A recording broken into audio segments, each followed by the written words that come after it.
मलाई ढुङ्गा हान्नेहरू हो। त्यही तिमीले हानेको ढुङ्गाले मैले मेरो घर बनाइदिएँ।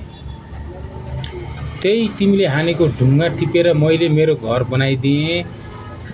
त्यही ढुङ्गाले बनेको घरको आँगनमा बसेर अहिले मेरो पतनको खुसी मनाउँदै छौ नि। कुनै दिन मेरो उत्थानको साक्षी पनि तिमी नै हुनेछौ। त्यसैले कसैलाई ढुङ्गा हान्ने काम नगर। मिसन 87 को आज 36औं दिन सम्पूर्ण मेरा प्यारा प्यारा साथीहरूमा हार्दिक सन्ध्याकालीन नमस्कार गर्न चाहन्छु। मिसन 87 सक्सेस भएरै छाड्नेछ। यहाँहरूको मिठो माया र साथको एकदमै खाँचो छ।